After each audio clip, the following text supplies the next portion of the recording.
Baik, anak-anak semua, hari ini kita bertemu di mata pelajaran KDTK dengan topik pengendalian infeksi, ya. Apa sih sebenarnya infeksi itu? Infeksi adalah invasi tubuh oleh patogen atau mikroorganisme yang dapat mengakibatkan sakit atau kerusakan pada jaringan, ya. Kemudian infeksi ini, ya, apabila mikroorganisme tersebut gagal, ini dapat menyebabkan cedera yang serius terhadap sel. Kemudian di sini juga harus dipahamin bahwa proses terjadinya infeksi melibatkan beberapa unsur, ya. Apa aja unsur-unsurnya? Unsurnya adalah yang pertama itu adalah reservoir. Reservoir merupakan tempat di mana mikroorganisme dapat berkembang dan berproduksi, ya. Kemudian yang kedua itu adalah jalan masuk, ya. Jalan masuk kuman, ya. Jalan masuk kuman ini merupakan lintasan masuknya mikroorganisme ke tempat penampungan dari berbagai kuman. Kemudian yang ketiga adalah inang atau host.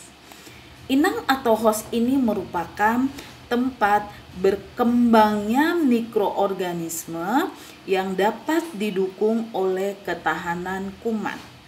Kemudian unsur berikutnya adalah jalan keluar, ya. Jalan keluar ini merupakan tempat keluarnya mikroorganisme dari reservoir. Kemudian selanjutnya adalah jalan penyebaran. Jalan penyebaran merupakan jalur yang dapat menyebarkan berbagai kuman mikroorganisme ke berbagai tempat. Nah, dari penjelasan ini dapat dikatakan bahwa dari unsur tadi bahwa infeksi atau asimptomatik adalah apabila mikroorganisme gagal dan menyebabkan cedera yang serius terhadap sel. Kemudian kita lihat lagi, ya. Apa saja sih faktor yang mempengaruhi terjadinya infeksi? Nah, di sini nanti akan dijelaskan faktor-faktor yang dapat mempengaruhi terjadinya proses infeksi adalah sumber penyakit. Kemudian yang kedua, kuman penyebab. Yang ketiga, cara pembebasan sumber kuman. Kemudian yang keempat, cara penularan kuman. Yang kelima, cara kuman untuk masuk. Kemudian yang keenam adalah daya tahan tubuh. Daya tahan tubuh dan ada faktor lain. Faktor lain di sini maksudnya adalah seperti status gizi, faktor usia, kemudian kebiasaan, ya. Nah, kemudian di sini juga nanti akan kita lihat tanda-tanda infeksi. Apa saja sih tanda-tanda infeksi? Tanda-tanda infeksi yang pertama itu adalah kalor, ya, rubor kalor. Apa sih Bu kalor atau rubor ini? Kalor adalah panas, ya. Jadi pada daerah yang mengalami infeksi biasanya akan terasa panas. Mengapa muncul rasa panas atau terjadi panas? Karena tubuh mengkompensasi aliran darah lebih banyak ke area yang mengalami infeksi untuk mengirim lebih banyak antibodi dalam memerangi antigen.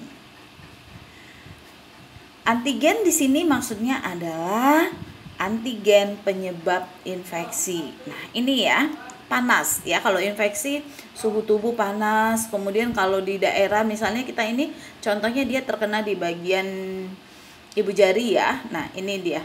Kalau kita tekan di daerah sini akan terasa panas. Kemudian yang kedua adalah dolor. Dolor apa sih Bu? Nah, ini kalian pasti sudah tahu. Adanya rasa nyeri di bagian tubuh ya. Jadi Dolor adalah adanya rasa nyeri yang terjadi karena sel yang mengalami infeksi bereaksi mengeluarkan zat tertentu sehingga menimbulkan nyeri. Kemudian yang ketiga adalah rubor ya. Selanjutnya rubor. Rubor itu kemerahan nih. Ya, lihat ya, kalau luka-luka yang infeksi ada merahnya. Kenapa Ibu bisa terjadi merah? Biasanya kemerahan terjadi pada area yang mengalami infeksi karena adanya peningkatan aliran darah ke area tersebut sehingga menimbulkan warna merah ya. Kemudian adanya tumor. Tumor di sini maksudnya adalah adanya pembengkakan. Nah, pada area yang mengalami infeksi akan mengalami pembengkakan. Mengapa bisa begitu? Karena peningkatan permeabilitas sel dan peningkatan aliran darah. Kemudian yang selanjutnya adalah loss of function. Maksudnya di sini adalah adanya perubahan fungsi tubuh yang mengalami infeksi. Ya. Ini dia tanda-tanda infeksinya ya. Ada kalor, kemudian dolor, rubor, tumor, fungsiolasea. Ya, fungsiolaesa ya, ingat ya.